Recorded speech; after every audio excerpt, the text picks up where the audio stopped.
ना सर? जी हाँ सर।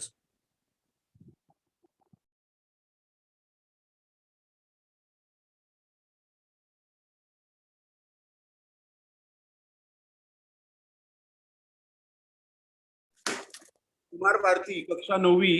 यह इसमें हम लोग बर्फ की धरती पाठ 5वां जो कृष्णा सोपती जी ने लिखा हुआ है, यह यात्रा वर्णन परक पाठ है। इसमें कृष्णा सोपती जी ने अपने स्वयं के अनुभव व्यक्त किए हैं। जीवन में घूमने टहलने का एक अलग महत्व होता है। पर्यटन का एक फायदा होता है कि हम लोग पर्यटन के लिए जब निकलते हैं कहीं पर भी तो रिफ्रेश हो जाते हैं, फ्रेश हो जाते हैं। क्यों जाते हैं हम पर्यटन के लिए? क्योंकि हमारे जीवन में हर समय चिंता, किसी न किसी प्रकार से काम में व्यस्तता के कारण हम लोग रिफ्रेश नहीं हो पाते। इसलिए जीवन में कभी जब कभी समय मिले तो निश्चित रूप में हमें क्या करना चाहिए, ऐसे पर्यटन के लिए जाना चाहिए कि जिससे हमें कुछ अलग जानकारी मिले, सुखद अनुभव मिले, आनंदानुभूति मिले। पर्यटन का ये फायदा होता है। पर्यटन के क्षेत्र के बारे में हमें जानकारी मिलती है। समझो आप जम्मू कश्मीर के लिए गए या कुल्लू मनाली गए, ऊटी गए, और कई जो पर्यटन के स्थल हैं, उन पर्यटन के स्थलों में आप घूमने फिरने के लिए जाते हैं तो आपको वहाँ के क्षेत्र के बारे में जानकारी प्राप्त होती है। वहाँ की लोगों की भाषा, बोली भाषा, वहाँ की रहन सहन, संस्कृति, उनकी वेशभूषा, केशभूषा, उनके पर्व आदि के संबंध में आपको बहुत सारी नई नई जानकारी प्राप्त होती है। पंडित राहुल सांकृत्यायन इन्होंने कहा है कि सैर कर दुनिया की, सैर कर दुनिया की, जिंदगी में जिंदगानी नहीं रही तो नौजवानी कहा। तो इन्होंने क्यों कहा? क्योंकि जीवन जो हमें प्राप्त हुआ है, इस जीवन में हमें अलग अलग प्रकार के अनुभूति का अलग अलग अनुभूति को प्राप्त करना अवश्य होता है। तो यहाँ पर कृष्णा सोपती जी जो है वह लेह लद्दाख, काराकोरम की घाटियों में, चट्टानों में घूमने सैर के लिए निकली है और उन्होंने अपने निजी अनुभव इस पाठ के जरिए, प्रवास यात्रा वर्णन परक पाठ के जरिए यहाँ पर हमारे अध्ययन क्रम में निहित किया गया है। तो हम लोग शुरू करते हैं इनका परिचय। जन्म 18 फरवरी 1925 में गुजरात अविभाज्य भारत में हुआ है। हिंदी लेखन के क्षेत्र में सोपती एक जाना माना नाम है। आख्यायिका, कहानी, निबंध, उपन्यास आदि को अपनी विलक्षण ताजगी दी है। उन्होंने एक अपनी लेखनी के जरिए इन विधाओं को और एक अलग चमक, साहित्यिक विधाओं को एक अलग चमक देने का बहुत ही सुंदर प्रयास किया हुआ है। इनकी प्रमुख कृतियां जो रही है, डार से बिछड़ी हुई कहानी संग्रह है, 3 पहाड़ यात्रा वर्णन विवरण है, सूरजमुखी अंधेरी के उपन्यास है, शब्दों के आलोक में रचनात्मक निबंध है, और हम दशमत ये संस्मरण है। आदि प्रकार की साहित्यिक विधाओं का निर्माण इन्होंने किया हुआ है। इस पाठ के जरिए हम कौन सी जानकारी प्राप्त करेंगे, संक्षेप में देखेंगे। इसमें हमने आपके द्वारा किए गए किसी पर्यटन की अपनी अनुभूतियों, प्रकृति, कला का निरीक्षण, स्थान की विशेषताओं आदि का लगावपूर्ण वर्णन किया जाता है। प्रस्तुत पाठ में सोपती जी ने लद्दाख के प्राकृतिक सौंदर्य का बहुत ही सूक्ष्म वर्णन किया है, और बहुत ही सूक्ष्म यानी कि जो भी उनको अनुभव आए, वहां पर जो भी अनुभूति उनको आई इस यात्रा के दरमियान, तो वह अनुभूति उन्होंने, छोटे छोटे जो भी अनुभव आए, उन सारी अनुभूतियों को उन्होंने इस पाठ में, यात्रा वर्णन परक पाठ में हमारे सामने रखने का बहुत ही सुंदर प्रयास किया हुआ है। तो हम लोग शुरू करते हैं। ऊपर निर्मल उजला आकाश, ऊपर निर्मल उजला आकाश, स्वच्छ सुंदर आकाश है, किसी प्रकार से कोहरा छाया नहीं है, नीला आकाश है, निर्मल है, स्वच्छ आकाश है।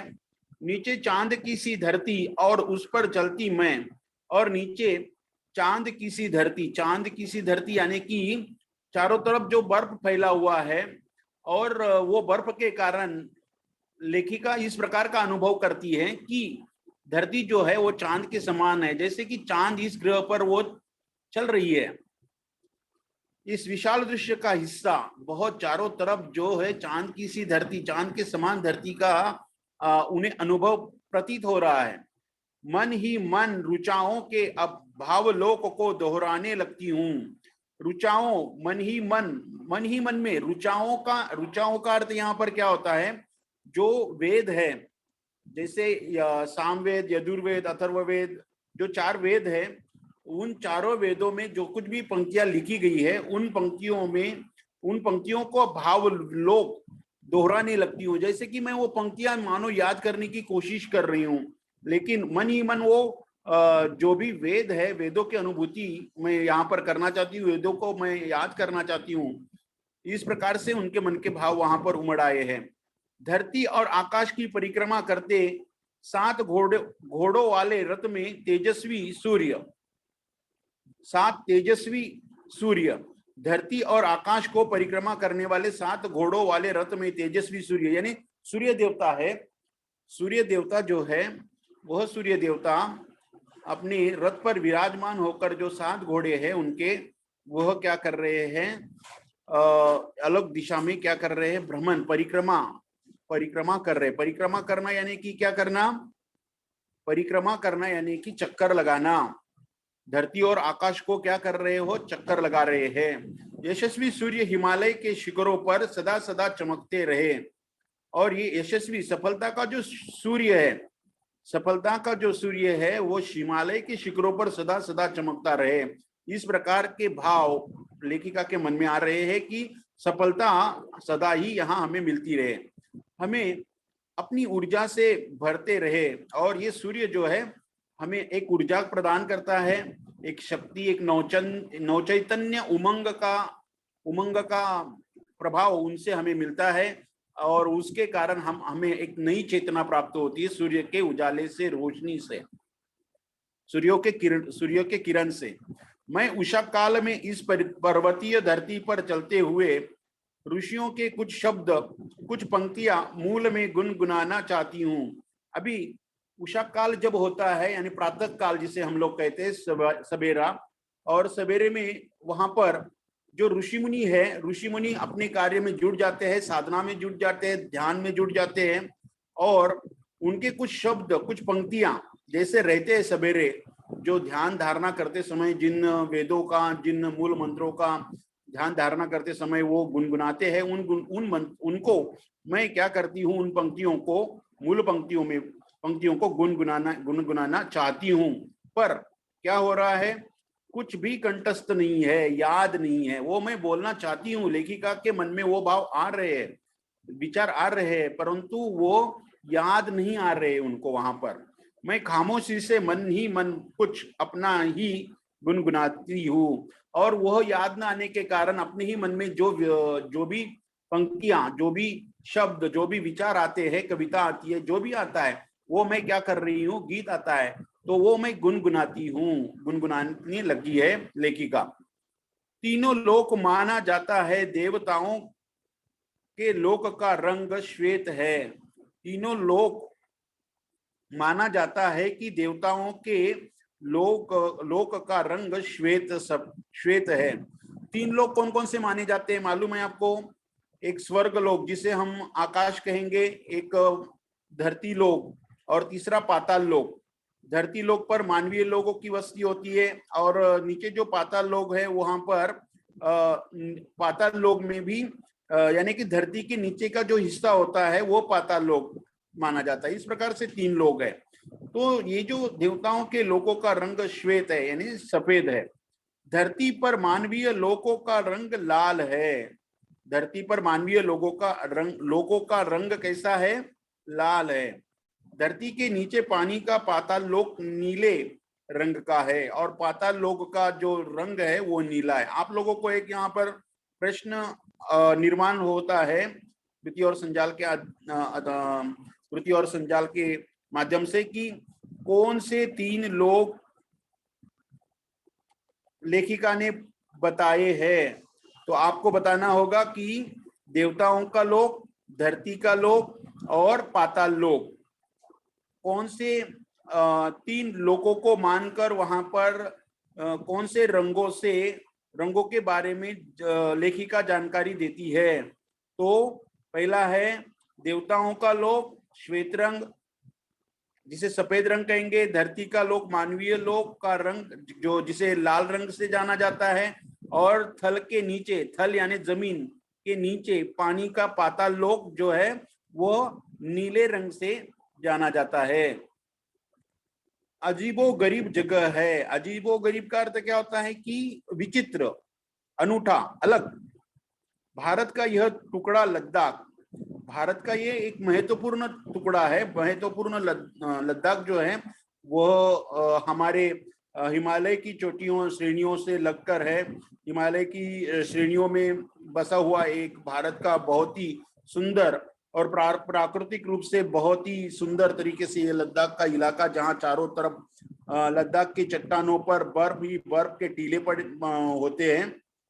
उजली तीखी धूप और घाटी के पेंदे में सुनसान इलाकों के विस्तार फैले पड़े हैं। और वहां पर उजली तीखी धूप, ऐसे चट्टानों पर जो बर्फ से ढका हुआ है, इस पर जब धूप गिरती है तो वह धूप ऐसे प्रतीत होती है, विस्तार से रंग बिरंगी उनसे अलग अलग प्रकार की किरणें परिवर्तित होती है। बहुत ही सुंदरतम नजारा दिखाई देता है धूप के कारण। घाटी यानी कि पर्वत का नीचे वाला भाग जो होता है, जिसको हम लोग समतल मैदान भी कहते हैं, समतल भाग भी कह सकते हैं, ऐसा वो इलाका है। वहां पर इस प्रकार से सुनसान इलाका है और इलाके में विस्तार से फैले है। तरह तरह के रंगों की चट्टाने, मटमैली, स्लेटी, तांबई और रेतीली भी। और आप लोगों को यहाँ पर एक प्रश्न हो सकता है कि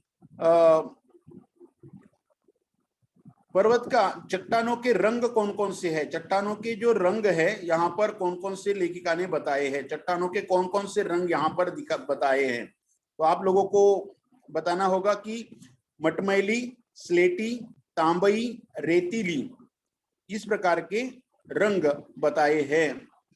आगे देखें, लद्दाख के कई नामों से जाना जाता है। लद्दाख जो है वो कई नामों से जाना जाता है। मारियुल, लाल धरती, मांगयुल, बहुत से लोगों का घर, खानचानपा अर्थात बर्फ की धरती। तो ये नामों से लद्दाख जो है अलग अलग नामों से जाना जाता है। आपको इस प्रकार का क्वेश्चन आ सकता है कि लद्दाख के नाम लिखिए कृति संजाल में, या लद्दाख की विशेषताएं बताइए। तो लद्दाख की विशेषताएं कौन सी है कि उजली तीखी धूप और घाटी के पेंदे में सुनसान इलाके में विस्तार से फैले पड़े है, ये उनकी विशेषताएं होगी। और भारत का एक टुकड़ा है और रंग बिरंगी वहां पर चट्टानें मिलती हैं। वो कौन कौन सी है फिर, मटमैली, स्लेटी, तांबई, रेतीली, ये उनकी विशेषताएं आप लोग बता सकते हैं। ठीक है, आगे देखेंगे। इतिहासकारों के मत के अनुसार, जो इतिहासकार बताते हैं, वहां पर जो इतिहासकार पहले जा चुके हैं, जिन्होंने वहां की जानकारी प्राप्त की है, उन्होंने अपनी राय बताई है। प्रसिद्ध चीनी यात्री ने इस प्रदेश का जिक्र इसी नाम से किया है। और पांग होंग, ये जो चीनी यात्री आया हुआ था, इन्होंने इसके बारे में कुछ विशेष जानकारी बताई थी। इसे बुद्ध का कमंडल भी कहा जाता है। अभी बौद्ध धर्म में बौद्ध धर्म के संस्थापक जो गौतम बुद्ध जी थे, उनके हाथ में जो कमंडल था, जिन्होंने वहां ध्यान धारणा की थी, और उस कमंडल, ध्यान धारणा जो कमंडल है, कमंडल भी कहा जाता है उस इलाके को। वहां पर बुद्ध का कमंडल, इस नाम से भी उसको जाना जाता है। अभी देखो कौन कौन से नामों से उनको जाना जाता है। कुल मिला के अभी तक 6 नाम हो चुके हैं। एक और सार्थक और सुंदर नाम है लद्दाख का बुद्ध थान, बौद्ध विहार। गोपाओं को देखकर मुझे यह बहुत नाम भाया। लेखिका कहती है कि और एक 7वां नाम मुझे यहाँ पर याद हुआ, और वो है कि बहुत ही सुंदर और सार्थक, यानी कि उस इलाके को, उस स्थान को ध्यान में रखते हुए बहुत ही सुंदर नाम जो है, सार्थक, योग्य है, यथा योग्य नाम उनको वहां पर याद आया। याद हुआ, जो गोपा यानी कि गायों को पालने वाले जो ग्वाले होते हैं, वह जो बौद्ध विहार होते थे जहां पर गौतम बुद्ध जी अपना ध्यान धारणा करके वहां विहार करते थे, रहते थे अपनी गोपाओं के साथ और अपने अनुयायियों के साथ। वहां पर उनको बुद्ध थान इस नाम से भी जाना जाने लगा उस इलाके को। तो अब तक कुल मिला के 6 या 7 नाम हो चुके हैं लद्दाख के। कई नामों में मारयूल से लेके लाल रंग की धरती, मांगयूल, बहुत से लोगों का घर, खानचांगपा, उसके बाद बुद्ध का कमंडल, बुद्ध थान, इस प्रकार से 7 नामों से। आप लोगों को प्रश्न आ सकता है कि लद्दाख को कौन कौन से नामों से याद किया जाता है या जाना जाता है। लद्दाख को कौन कौन से नामों से जाना जाता है, तो इस प्रकार से आप लोगों को वो सारे नाम बताने हैं। खारदुंगलांग सुबह के नाश्ते के लिए ड्रीमलैंड पहुंची। नाश्ता यानी कि सवेरे का कलेवा, जिसे हम लोग नाश्ता कहते हैं, वो करने के लिए मॉर्निंग का वो लेखिका वहां पहुंची है खारदुंगलांग में। खाना शुरू ही किया था कि टूरिस्ट विभाग के साहिब खारदुंगलांग के लिए मेरा परमिट ले आए। टूरिस्ट पर्यटन विभाग, टूरिस्ट का अंग्रेजी शब्द है, जिसे हम लोग पर्यटन विभाग के जो भी साहिब थे, वहां के इंचार्ज, जो भी पर्यटन मार्गदर्शक जिसे हम लोग कह सकते हैं, वे आए और मेरा परमिट ले आए। परमिट का अर्थ क्या होता है? अनुमति पत्र। परमिट ले आए, परमिट यह अंग्रेजी शब्द है और यहाँ पर लेखिका को जो पर्यटन के लिए मार्गदर्शन का मार्गदर्शक भी चाहिए था और वहां घूमने फिरने की अनुमति भी चाहिए थी।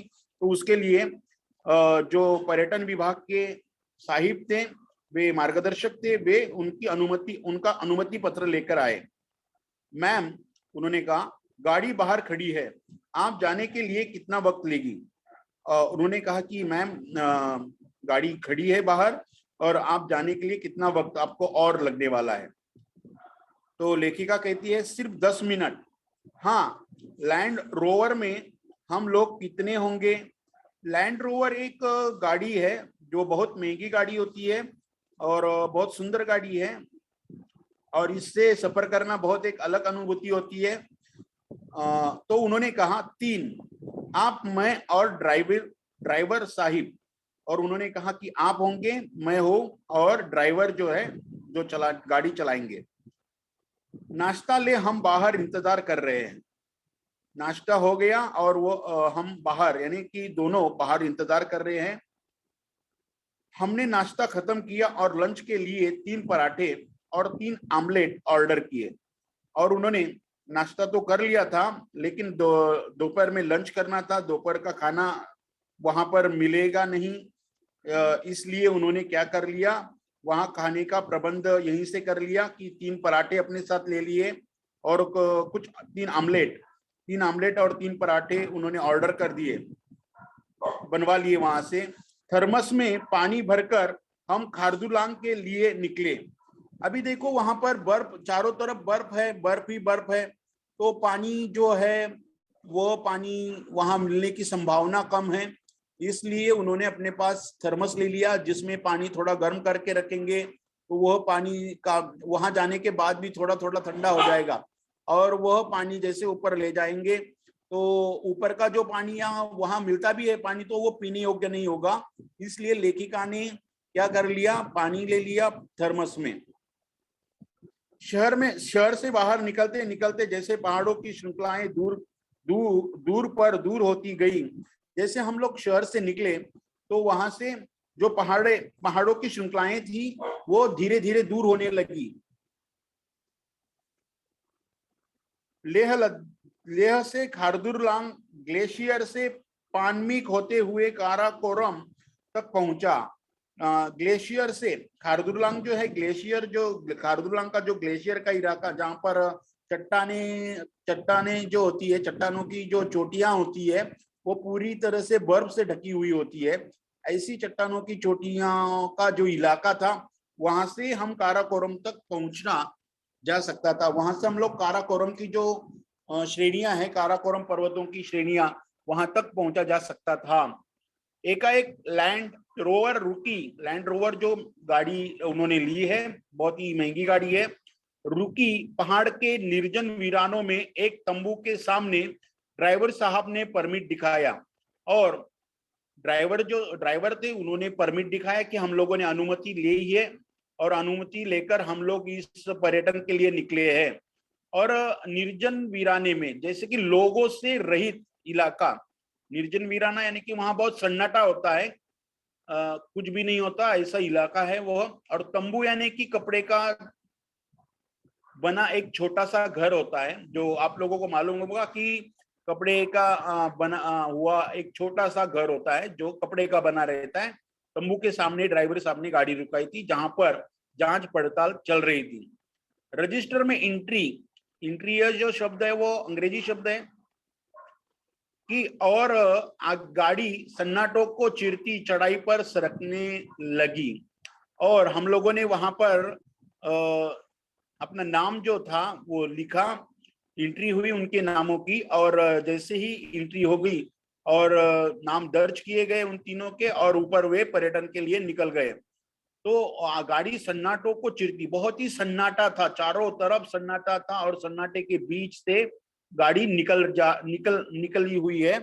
चारों तरफ किसी प्रकार की आवाज कहीं से भी नहीं आ रही है। सरकने लगी यानी तेज गति से गाड़ी नहीं चला सकते थे, और वो क्या हो गई, धीरे धीरे ऊपर की ओर चढ़ने लगी, सरकने लगी। काश, यहाँ देखो, यहाँ विस्मयादि बोधक चिन्ह आ गया है। काश यानी कि इस प्रकार ऐसा हो, परमिट चेक करने की ड्यूटी मेरे पास होती। लेखिका को लगता है कि परमिट चेक करना यानी कि जांच पड़ताल करना, यदि ये परमिट देखने की ड्यूटी यदि मेरे पास होती तो मैं मुस्तैदी से उसे निभाती, और अपनी सोच को भी कागज पर उतार कर ढंग से अंजाम देती। मुस्तैदी का अर्थ क्या होता है, चौकन्ना या सावधानी पूर्वक, यानी कि मैं बहुत ही सावधानी पूर्वक उसको देखती थी, अनुमति पत्र को देखती थी, उनके दस्तावेजों को देखती थी, फिर जो भी है वो मैं बहुत ही ईमानदारी से वो मेरा काम करती। अंजाम देना यानी कि अंतिम स्वरूप देना, यानी कि जो भी होता था तो फिर मैं उसको अंतिम स्वरूप अंजाम देती थी। इस एकाकी में टूरिस्ट साहब बताते हैं कि, यानी कि जो पर्यटन के मार्गदर्शक हैं, बहुत ही जाने माने हैं, उस इलाके से बहुत ही परिचित है, वहां का इलाका, हमेशा जो भी पर्यटक आते हैं तो उनको वो मार्गदर्शन करते हैं। यह वह जगह है जहां हकीकत फिल्म की शूटिंग की गई थी। हकीकत फिल्म आई थी, मुझे लगता है 40-50 साल पूर्व यह फिल्म आई थी, ब्लैक एंड व्हाइट फिल्म थी। जैसे ही भारत को आजादी मिली, आजादी के बाद इस फिल्म को आजादी प्राप्त करने के लिए जो भी जंग छेड़ी गई थी उसका चित्रण इस फिल्म के जरिए किया गया है। इसमें मैं हकीकत के फौजी नायक यानी हीरो, उस फिल्म के नायक बलराज साहनी को यूनिफॉर्म में देखती हूँ, और भीष्म साहनी को याद करती हूँ। ये दोनों भाई हैं, और बलराज साहनी और भीष्म साहनी। बलराज साहनी जो थे इस फिल्म के नायक थे, हीरो थे। इन्होंने बहुत ही सुंदर तरीके से ये किरदार वहां पर उस नायक का किया था, और भीष्म साहनी ने इसकी कहानी लिखी थी, और यह बहुत ही प्रसिद्ध हुई थी उस समय। यह फिल्म ब्लैक एंड व्हाइट थी, अभी भी आप लोगों को समय मिले तो देखना। उसका एक गीत भी बहुत ही मशहूर हुआ था, जो हमारे आजादी पर्व के समय लगाया जाता है, यह गीत सुना जाता है। कर चले हम फिजा जा वतन साथियों, अब तुम्हारे हवाले वतन साथियों।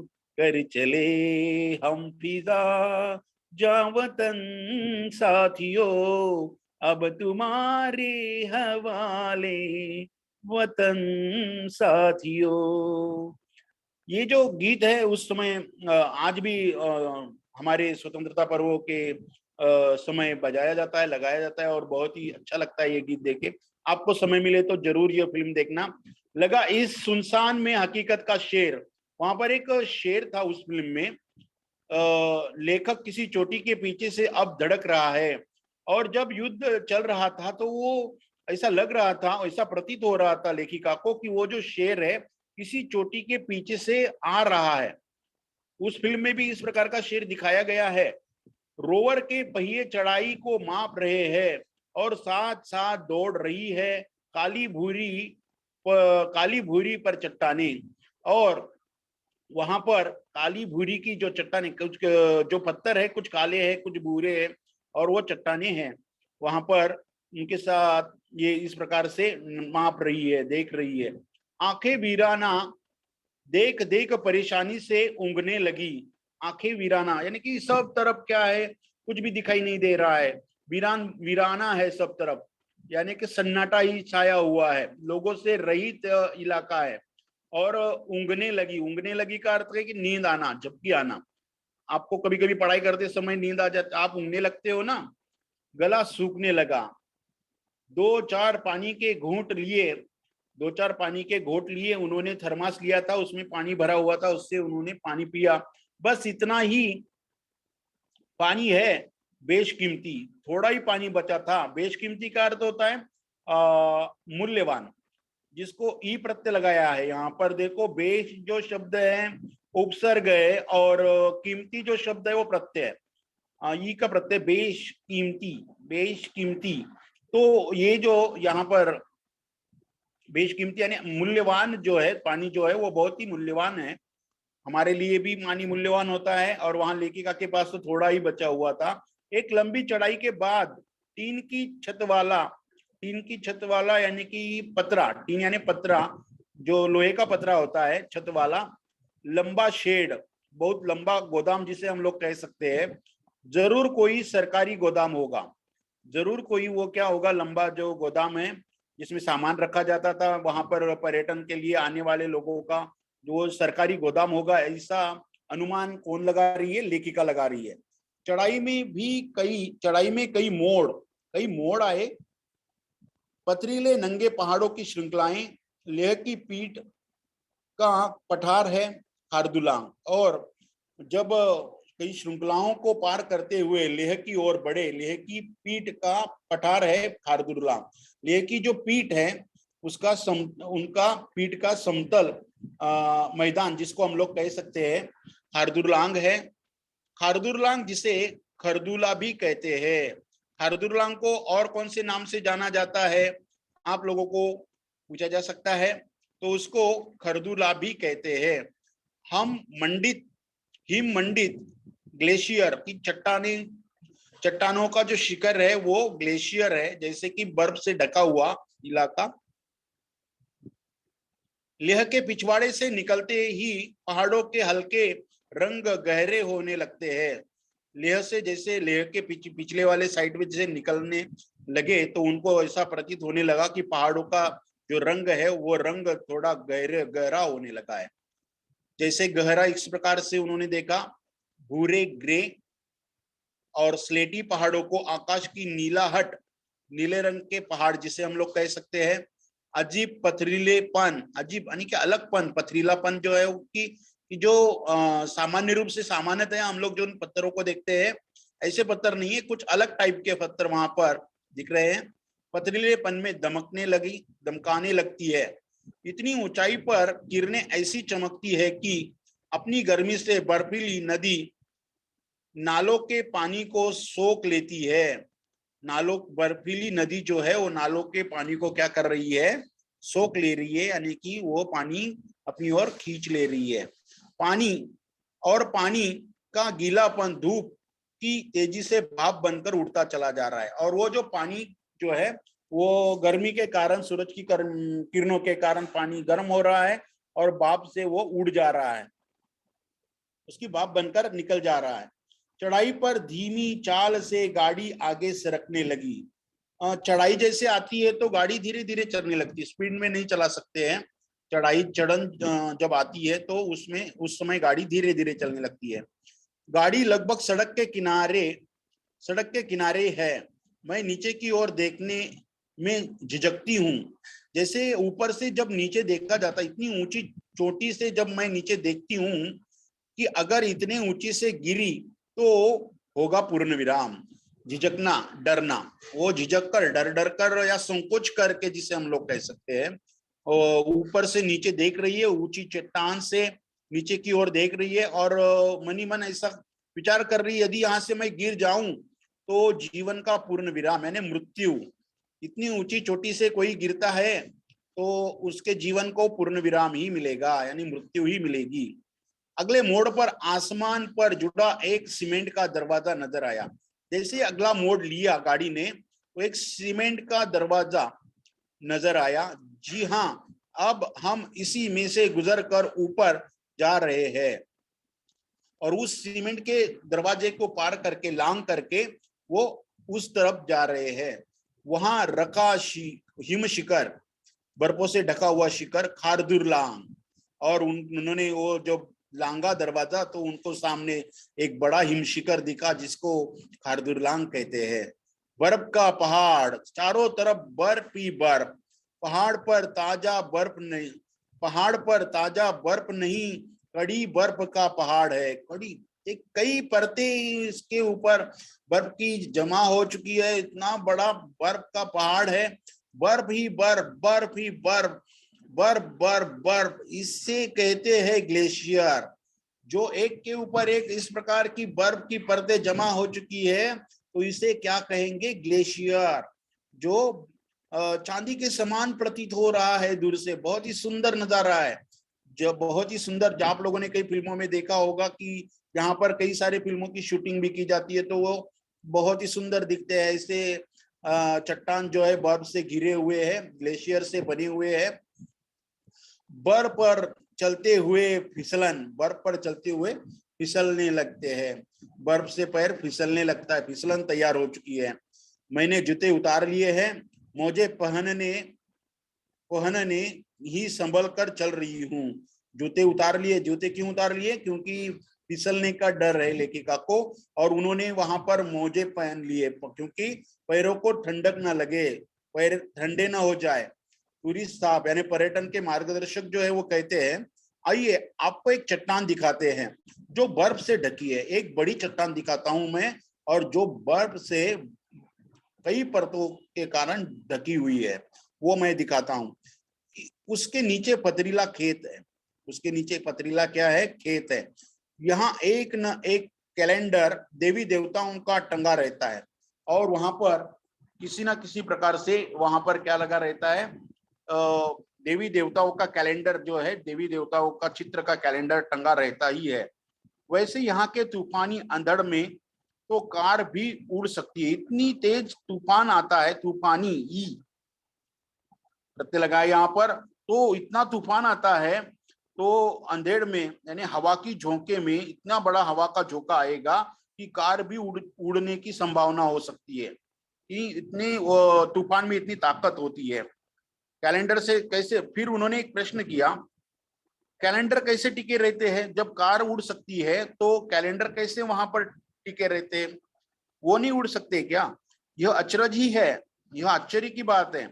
यहाँ से गुजरने वाले सभी सैनिक जवान उसके आगे सिर झुकाते हैं, और जो भी सैनिक हमारे भारतीय सैनिक होते हैं, सेना के जवान होते हैं, इन देवी देवताओं के चित्रों के सामने वो सिर झुकाते हैं, मानो आशीर्वाद प्राप्त लेते हैं कि हम जिस कार्य के लिए जा रहे हैं उस कार्य में हमें, हे देवी हमें क्या देना है, देवताओं हमें आशीर्वाद दो कि हम सफल बनकर आए। मोजे पहने पहने वहां पहुंची तो चट्टान बर्फ सी सर्द, मोजे पहने बर्फ से चट्टान बर्फ सी सर्द हो गई है और बर्फ के समान बन गई है, सर्द बन गई है। चट्टान की खोल में दो कैलेंडर माँ दुर्गा और लक्ष्मी के बर्फ में ऐसे खोसे हुए खारदुरलांग की तेज हवाओं में न जाने कैसे टिके हैं। हमने विस्मय से कहा, आश्चर्य होकर कहा, यहाँ तो हवा से उड़ जाते होंगे। हाँ ऐसा होता है तो हमारे जवान नया कैलेंडर लगा देते हैं। तो यहाँ पर ये जो हवा से जब देवी देवताओं के कैलेंडर उड़ जाते हैं तो जवान जो है, हमारे भारतीय सेना के जवान जो है, वो जवान नया कैलेंडर वहां पर लाकर लगा देते हैं। टूरिस्ट साहब बोले, यानी पर्यटक मार्गदर्शक जो थे वो बोले। जवान किसके आगे सर झुकाते हैं, ये प्रश्न आप लोगों को इस प्रकार का आ सकता है। चट्टानों की खोल में कौन से दो कैलेंडर खोसे हुए थे, इस प्रकार का प्रश्न आप लोगों को हो सकता है, संजाल में पूछा जाएगा।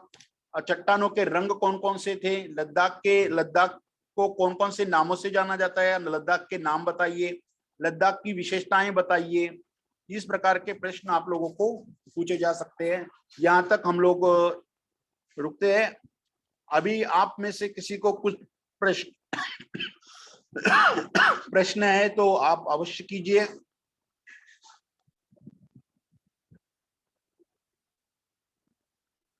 प्रश्न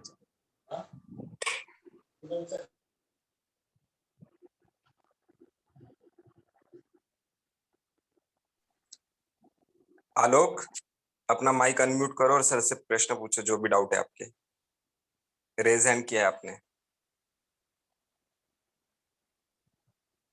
आलोक,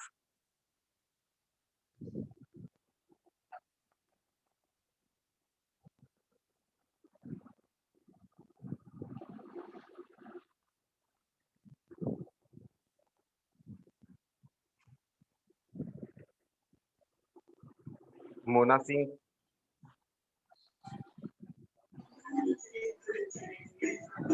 सर मुझे एक बार हाँ, बोलो वापस बेटा। बता दीजिए ना लद्दाख का नाम। हाँ हाँ बेटा बोलिए। लद्दाख का नाम एक बार वापस बता दीजिए ना। अपना हेलो, नाम सर, लद्दाख का नाम। किसका नाम बेटा? हेलो हेलो, आप पूछिए बेटा, प्रश्न पूछिए।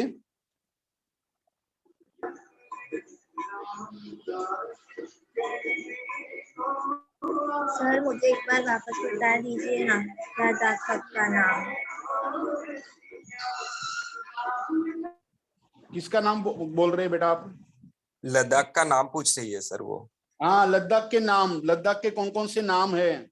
देखिए, लद्दाख के कई नामों से यहाँ पर कहा गया था। मारयूल, लाल धरती, मांगयूल, बहुत से लोगों का घर, खान छानपा, बर्फ की धरती, ये लद्दाख के नाम हैं। और इनके साथ साथ बुद्धस्थान, या जिसको चीन बुद्ध का कमंडल, इस नाम से भी वहां पर लोग इस लद्दाख के नामों को जानते हैं। लद्दाख के कुल यहाँ पर 6-7 नाम दिए हुए हैं। आप लोगों को कृति और संजाल में पूछा भी जाएगा, या लद्दाख को वहां कौन कौन से नामों से जाना जाता है। मारयूल, लाल धरती, मांगयूल, खानछांगपा, बर्फ की धरती, बुद्ध का कमंडल। चीनी जो यात्री था वहां पर आए थे, उन्होंने जिक्र किया था बुद्ध का कमंडल, इस नाम का जिक्र किया था उन्होंने। और वहां पर गौतम बुद्ध जी रहे हैं उस जगह पर, तो उन्हें बुद्ध स्थान या बुद्ध विहार के नाम से भी जाना जाने लगा था। तो इस प्रकार से कुल 6 या 7 नाम वहां पर बताए हुए हैं।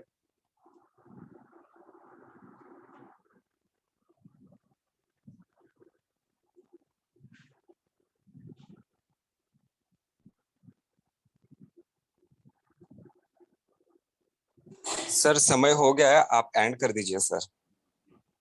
Okay okay, thank you sir.